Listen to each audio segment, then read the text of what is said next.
CNN Chile y 3xI presentan Pares Impares. Tantas veces hemos vuelto en este programa sobre el rol que tiene la política en la construcción de la cohesión social, pero también en el modelamiento del diálogo social. Es una función clave, tanto para bien como para mal, ¿no? Hemos revisado también los estudios, por ejemplo, de polarización, y una de las cosas que las personas reportan como difícil es la forma en que la política se desempeña en nuestro país. Sin embargo, también sabemos que la política juega un rol central en la construcción de la sociedad y que la necesitamos de manera urgente. También necesitamos de forma urgente que cambie los estándares, que nos permita imaginar un futuro juntos, ¿no?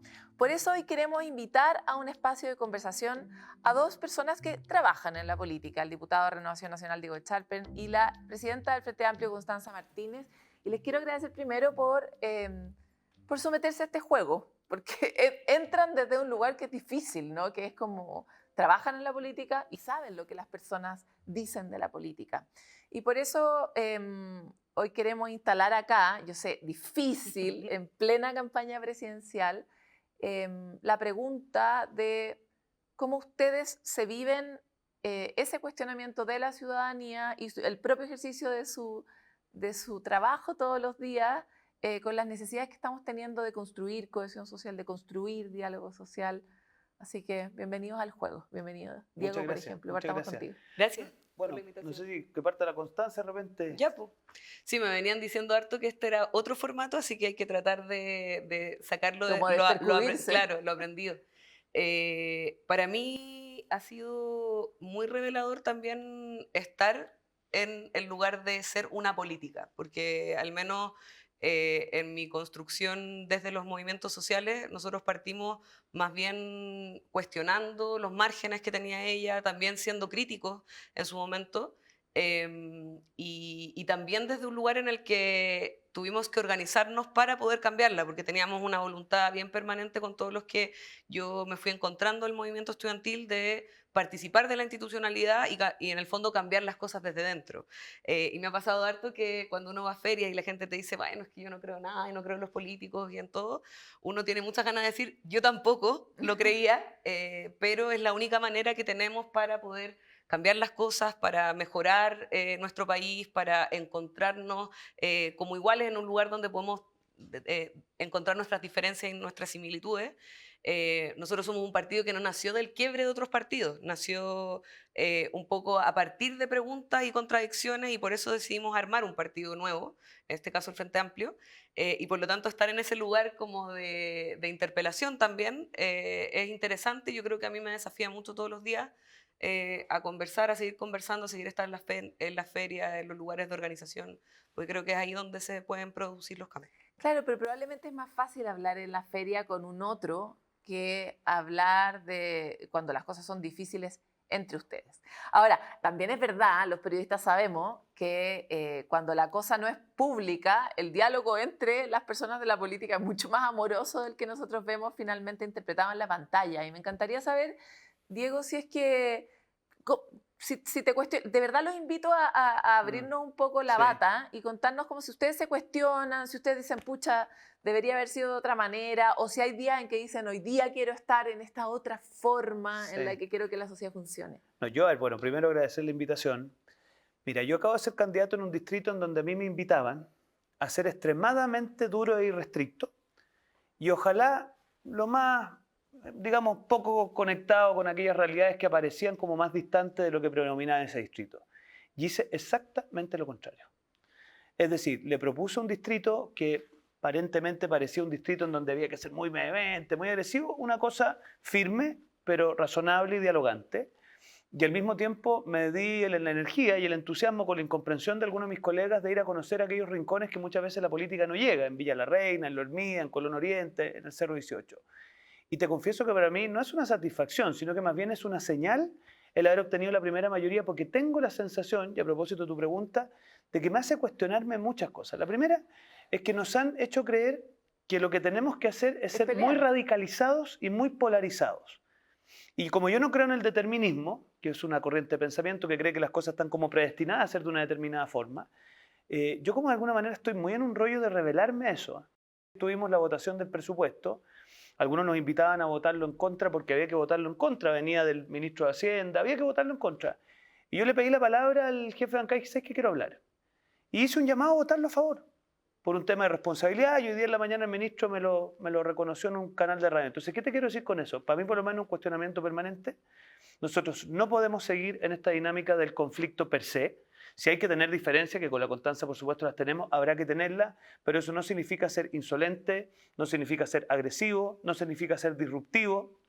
Y por lo tanto, yo al menos he estado mirando, de hecho, tú habláis del estudio de la polarización, lo he estado mirando, y me parece que es un desafío para Chile, porque al final, los únicos que ganan con la polarización son básicamente los actores que están en la polarización, pero los problemas no se resuelven, tenemos inmovilizados los principales anhelos de desarrollo de la familia.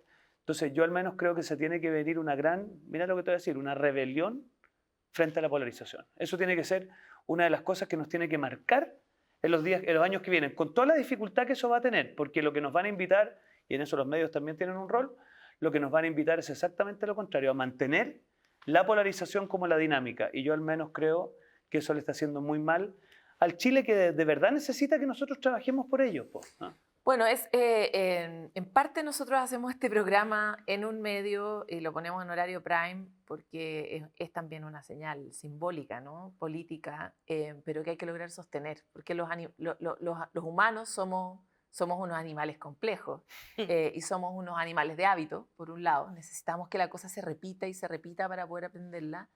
Y también hemos evolucionado gracias a tener muy fuerte esta forma de responder que lo llamamos la corteza reptil, ¿no? Cuando nos sentimos atacados a poder pelear de vuelta, a poder defendernos. Y por lo tanto no es fácil apagar la zona que nos permite defendernos para poder concentrarnos en que tal vez tenemos algo en común. Es un esfuerzo emocional, es un aprendizaje social que es difícil, ¿no?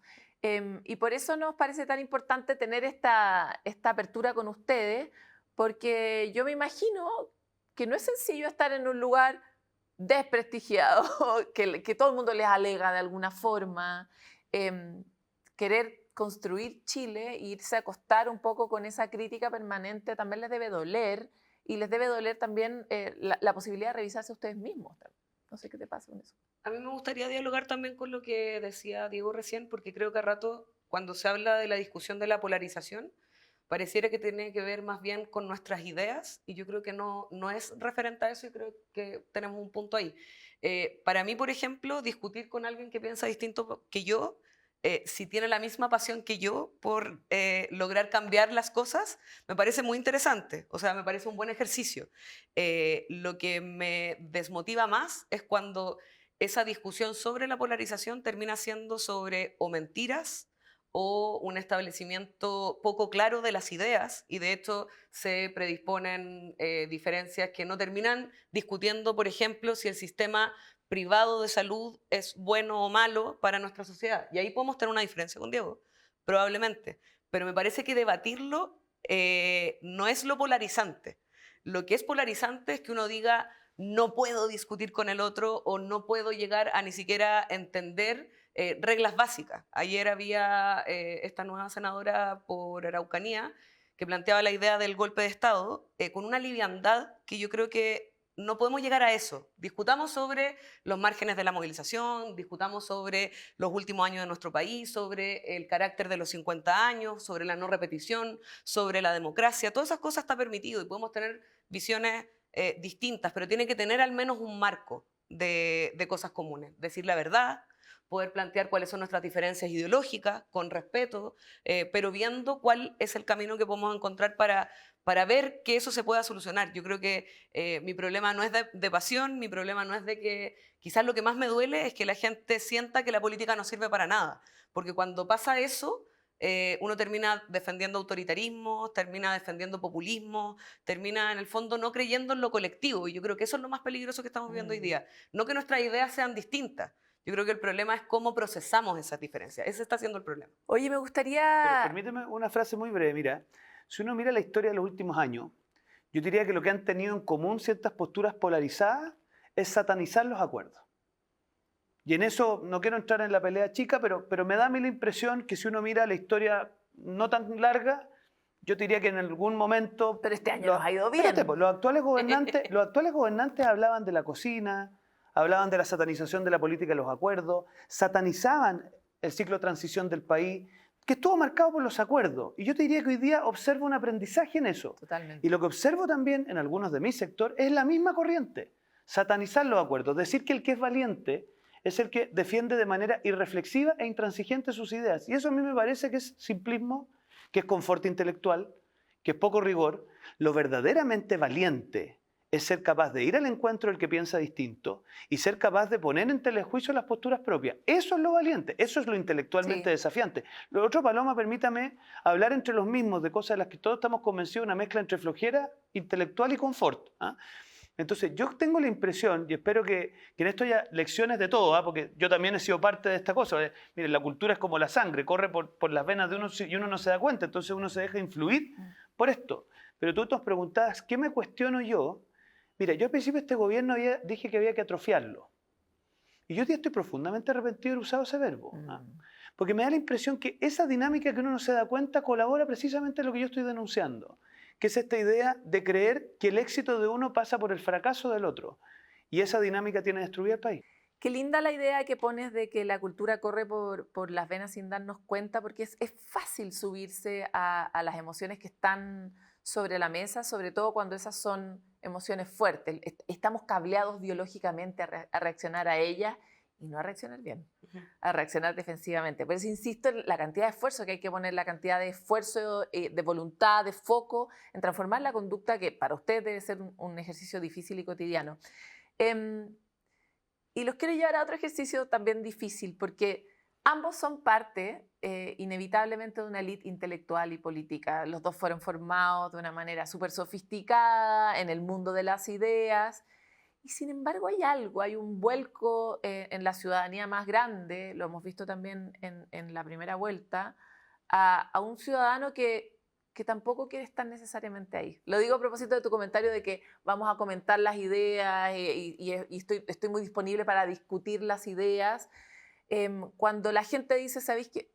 Tal vez no tantas ideas y una cosa más práctica, tal vez no tantas ideas y yo necesito llegar a fin de mes, tal vez no tantas ideas, alguien que me ofrezca una solución un poco más directa de las cosas. Y yo también me gustaría saber cómo es esa nueva realidad electoral de alguna forma los está interpelando en la manera en la que se hace política, en cuán lejos o cerca se está de las personas y de los territorios, de cuánto a veces ustedes mismos son su propia cámara de eco. Su propia burbuja, su propio algoritmo. Están ustedes en su propio algoritmo. ¿Cómo hacen para romper eso y tratar de entrar también en el mundo que tal vez no son tan cercanos para conocerlo? O sea, para mí, partir de la base de no minimizar nada de lo que la ciudadanía te plantea. Yo creo que a ratos también hubo un discurso en que se minimizaba la sensación de desigualdad o de frustración, porque creo que en general lo que la gente, más o menos, además esa frase, lo que la gente dice, es también media abstracta, pero lo que más nos nace cuando vamos a terreno, y a mí me tocó mucho como delegada presidencial, que tenía que estar como en los temas más difíciles y más contingentes día a día, era esta idea de falta de certezas que tenían las personas, de llegar a fin de mes, de el tema de la seguridad, y en eso, claro, el poder ser una política más ejecutiva y menos de discusión, pareciera ser un primer camino. Y, por ejemplo, nosotros, yo creo que ahí en el Frente Amplio la experiencia que han tenido nuestros alcaldes y alcaldesas han ayudado mucho a poder mostrar que el Estado puede llegar a tiempo a través de liderazgos como Tomás Bodano, y ahora Miguel Concha, Camila Nieto, Macarena Ripamonti, Carla Atman, que están mucho en terreno y pueden mostrar más esa sensación de que había una plaza que estaba totalmente abandonada y luego la presencia del Estado permite que uno vuelva a creer en eso que es colectivo. Pero yo creo que también la discusión de ideas es muy importante y por eso digo que la polarización no tiene tanto que ver con que nos demoramos mucho discutiendo. Yo creo que tiene que ver con que no logramos avanzar en ciertas cosas. Y ahí, por ejemplo, tomándome un poco de lo que decía Diego antes, también para seguir dialogando, o con ese ánimo al menos, nosotros éramos críticos de los acuerdos antes también, porque tenían que ver más con una situación de carácter más privado, como de un acuerdo que realmente no ocurría en la Cámara de Diputados, sino que ocurría literalmente en una cocina de una casa de una persona, y donde además se habían determinado según ciertos intereses, que a nosotros nos parecía que era algo discutible. Ahora, yo creo que los acuerdos en sí, yo también comparto de que no son malos, al revés. Yo creo que, por ejemplo, la reforma de pensiones mostró primero que hay una derecha que sí es dialogante, y hay que reconocerlo, una derecha que tuvo la capacidad de salir de su zona de confort e ir a resolver un problema que llevaba 13 años sin Una resolverse. derecha y una izquierda. Sí, pero Porque digo todos se dieron, no, digamos. no, pero porque quiero decirlo desde el lugar de que a mí me tocó ser gobierno y por lo tanto uno tiene que ser incluso más generoso con el que estuvo al otro lado y que tenía muchas más razones para no estar en ese acuerdo. Agradecido, en el fondo, sí. Pero creo que ahí lo importante fue que en ese acuerdo nosotros también pudimos decir, en esto avanzamos y en esto todavía nos queda por avanzar. Y ahí tenemos diferencias. Tenemos diferencias de que eventualmente para mí el sistema de FP no es el mejor sistema y eventualmente para una parte de la derecha sí lo es, pero al menos en ciertos aspectos pudimos ponernos de acuerdo. Y creo que eso es bueno, el poder avanzar en ciertos acuerdos, pero también reconocer que hay puntos en los que vamos a tener diferencias y podemos seguir debatiéndolo en la medida en que eso permita subir las pensiones y que las personas puedan llegar de mejor manera a fin de mes. Que yo creo que también eso materialmente era muy necesario. Si no se resolvía ahora el problema, ¿cuándo se iba a poder resolver y a través de qué medidas? Porque al final, si la política se demora 13 años en resolver uno de esos problemas y no es capaz de avanzar ni siquiera un poquito, entonces ahí aparecen los populismos, ahí aparece como la desafección o la idea de que la política no sirve para nada. Sí, mi sensación, como aportando a la conversación, yo te diría que en Chile hace bastante rato se había instalado que era un país de clase media, ¿no? Y yo creo que uno de los legados que vamos a tener de los últimos años es que Chile va a volver a tener una pobreza real, material, cotidiana, y que va a quedar cada vez más de manifiesto de que la clase media chilena es muy frágil. Hay un estudio de Idea País que yo lo recomiendo mucho, que habla precisamente de esto, de la fragilidad de la clase media chilena, de una clase media que básicamente en todos los temas relevantes, salud, vivienda, educación, vive con mucha fragilidad. Entonces yo te diría, el primer gran desafío es que hagamos como parte del discurso público este tema. Y lo segundo, yo tengo la sensación, un poco a propósito de la pregunta que tú hacías, que hay un autor que se llama Chantal del Sol, que dice que los políticos se escandalizan poco por los dramas sociales que tienen que representar. Porque cuando tú te escandalizas de algo, te movilizas. Y yo te diría que Chile ha transitado demasiado tiempo en dos cosas que a mí me parecen muy malas. Por un lado, el inmovilismo y por otro lado, algo así como la indignación, ¿ah?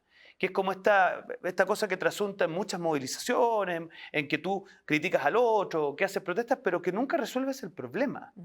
En un ensimismamiento del sujeto indignado. Entonces, yo te diría que lo que tenemos que hacer ahora, aquellos que estamos en posición de contribuir a las soluciones, es asumir la responsabilidad de decirle a los chilenos que esto no es fácil, que las cosas toman tiempo, que requieren esfuerzos colectivos y que a partir de ahí le demos solución a los problemas, con todas las diferencias evidentemente de ideas que tenemos. Cuando abordemos la dificultad del tema de educación, es muy probable que a Constanza piense que la solución es fortalecer los servicios locales de educación y yo probablemente piense que la solución es fortalecer los liceos bicentenarios. Si los dos nos atrincheramos en eso, no hay solución posible.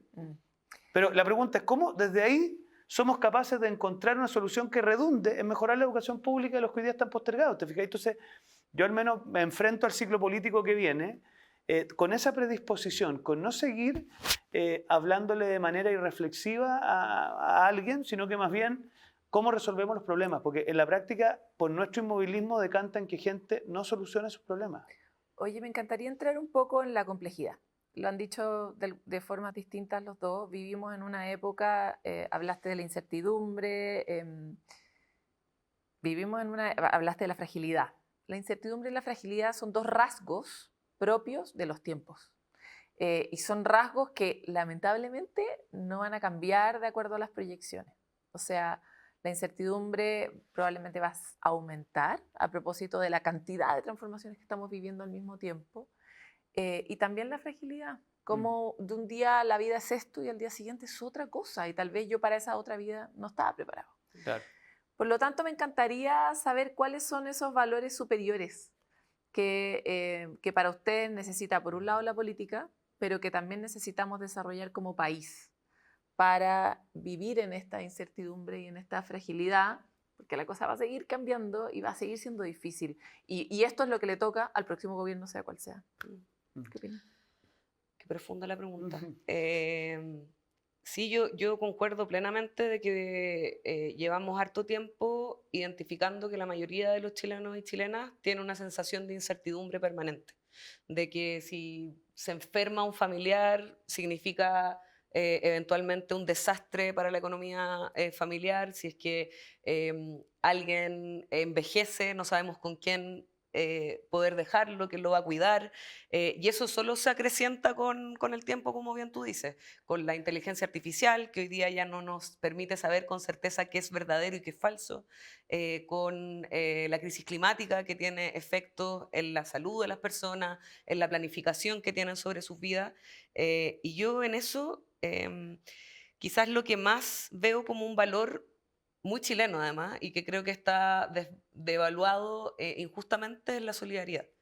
Creo en el concepto muy profundo de que es mucho mejor buscar soluciones colectivas a problemas que son colectivos que soluciones individuales.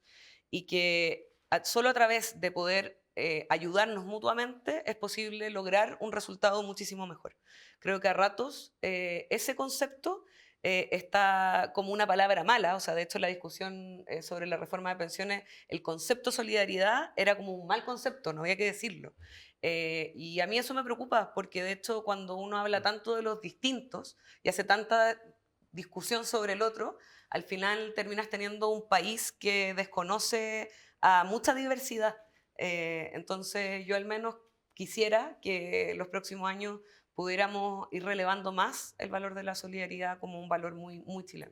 Es bonito lo que dices. Hace poco hicimos un capítulo completo sobre solidaridad con una entrevista en profundidad a don Francisco, pero también mostrando cómo los modelos de solidaridad chilenos se han exportado. Nosotros no solo exportamos Claro. cobre, exportamos modelos de solidaridad porque Techo, Desafío, la misma Teletón son modelos latinoamericanos, o sea, se han replicado en otros países.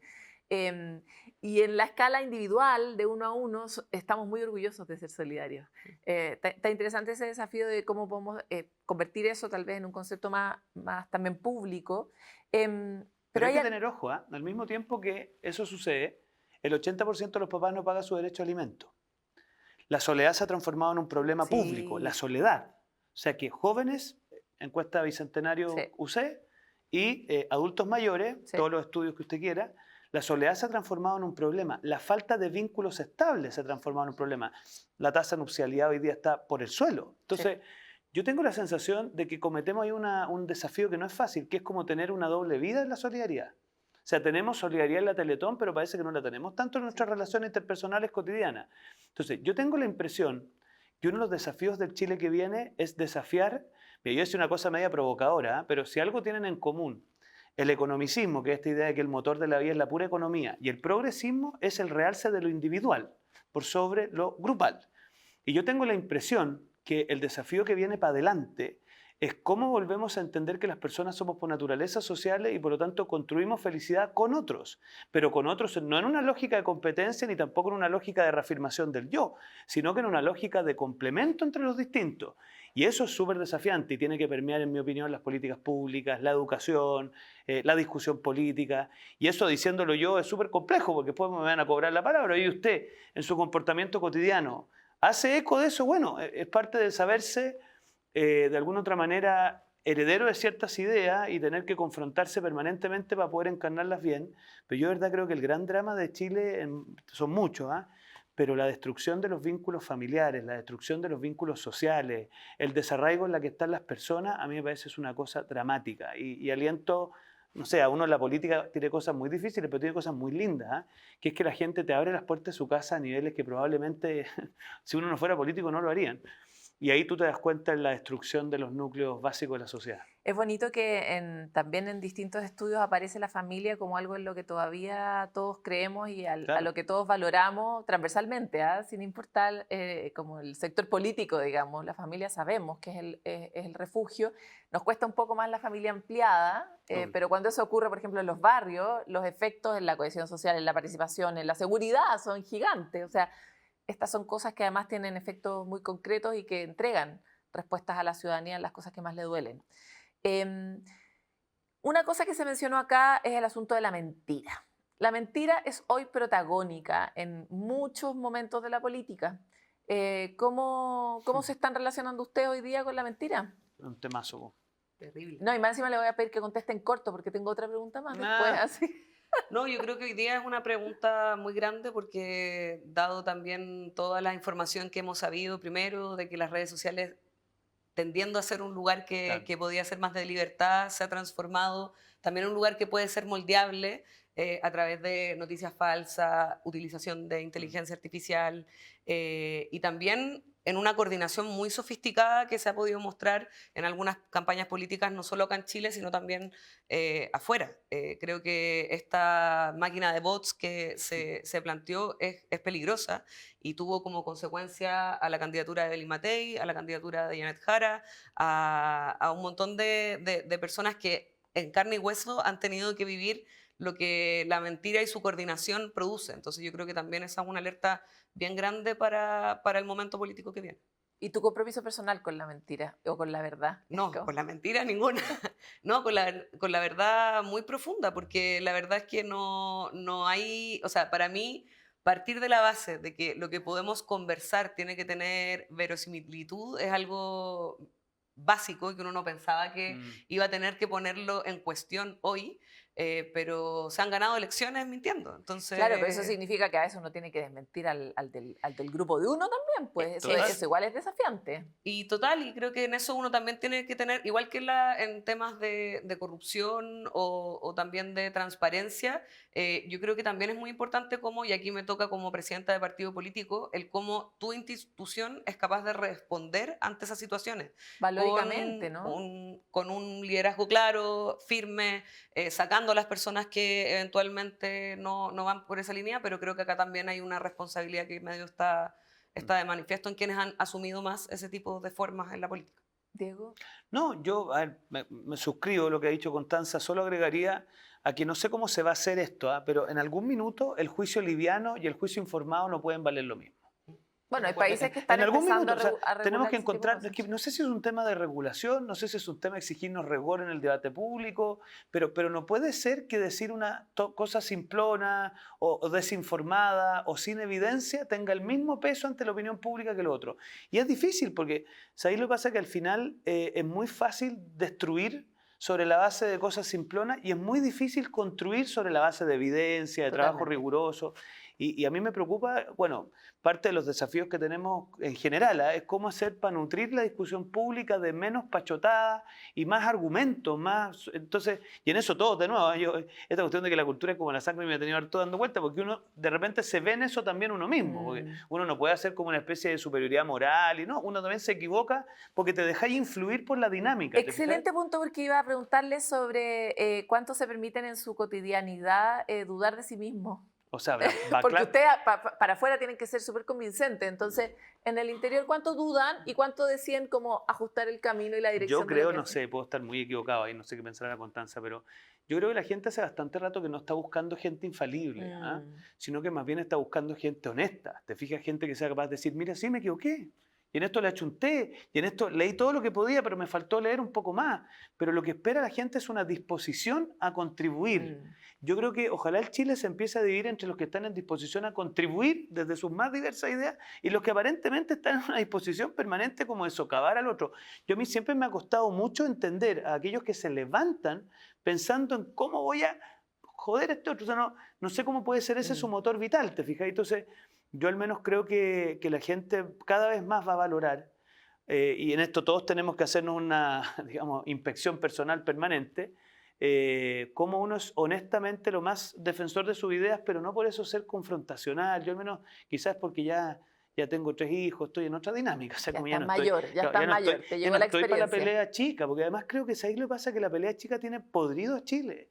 Lo tiene absolutamente estancado, y mientras nosotros nos entretenemos peleando en todo tipo de programas de televisión, hay gente que no tiene acceso a salud básica, no tiene acceso a alcantarillado, no tiene... Entonces yo al menos en esa sintonía enfrento este nuevo periodo parlamentario. Me contestaste una pregunta que era la que venía, lo cual me permite ahorrar, tú sabes que la directora está acá. Constanza, ¿qué cosa te duele? ¿Te duele del país en el que estamos hoy y te encantaría ayudar a solucionar?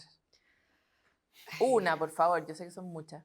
No, para mí siempre la movilización ha sido a través del sentimiento de injusticia, de que hay muchas personas que se esfuerzan muchísimo por salir adelante y que se le ha prometido que solo a través del esfuerzo va a lograr alcanzar lo que quiere. Y yo veo que hay ciertas diferencias estructurales que hacen muy difícil ese camino, que es como partir 1 kilómetro atrás de la carrera y estar sin zapatos corriendo ese camino no es lo mismo que cuando uno tiene privilegio. Y creo que en eso hay una preocupación muy grande que a mí me moviliza mucho sobre efectivamente cómo hacemos que una enfermedad No no sea una te coarte condena. la vida solo por cuánta plata tienes en el bolsillo, y eso hoy día en Chile es una realidad. Y creo que en eso evidentemente ya he logrado encontrar que hay distintos caminos posibles, pero me parece que ese es el dolor más grande, el que más moviliza. Diego, y junto con eso, tú medio lo contestaste un poco en tu última respuesta, me encantaría saber, estamos a punto de tener un nuevo gobernante. ¿Qué le pides? Así súper humildemente, pero para este nuevo periodo, a quien sea presidente o presidenta. Mira, este gobernante, cualquiera sea el que venga, viene de un periodo de mucha polarización, yo creo que de mucha solución como autoconcebida, como única, y uno podría ver distintas expresiones de eso, de distintas miradas. Yo lo que le pido al próximo presidente que entienda que es un presidente de transición, que tiene que dejar atrás lo que en muchos países termina a balazos. Aquí afortunadamente fuimos capaces de canalizarlo a través de procesos institucionales con todos sus defectos. Pero vivido ese momento, yo creo que llega un punto en el cual hay que decir, ok, acá tenemos que restablecer la sala de máquinas del país, que eso pasa por el sistema político, por un Estado más eficiente, por un ecosistema más favorable a la inversión y por enfrentar al crimen organizado, que son las 4 patas que yo veo, y que después vendrá el tiempo en donde los distintos movimientos nuevamente se puedan enfrentar desde sus legítimas posturas. Pero yo espero, fíjate, un gobierno de transición y de estabilización de Chile, que volvamos a ser un país predecible, al menos en ciertas cosas. Y eso pasa por no creer que se puede cada cierto tiempo inventar la rueda desde cero. Y espero que en eso todos aprendamos que Chile tiene que volver a obtener un cierto nivel de predictibilidad y que eso nos hace bien para las futuras generaciones. Constanza. Yo no comparto la idea de que estamos en un momento de transición. Creo que sí reconozco que hubo un momento político y social en nuestro país que modificó de gran manera el cómo nos relacionábamos, pero también pasamos después por una pandemia mundial que todavía no sabemos, y conversamos un poco antes sobre los efectos reales que puede tener, y yo creo que el gobierno del presidente Boric fue un gobierno de estabilización económica, también de capacidad institucional sobre el Estado, y sin duda quedan muchas cosas que avanzar. Pero yo creo que sobre todo en el próximo Pero estamos en un gobierno, momento muy difícil de polarización en este mismo periodo, pero, o sea, de acuerdo a los estudios, digamos. de acuerdo, pero creo que en eso hay más razones que simplemente el que tenga que ver solo con la política. De Yo todas creo que maneras, de todas maneras. sí, yo creo que ahí quizás lo que más me preocupa es que hay dos momentos que la gente te reconoce mucho en todas las conversaciones que uno tiene.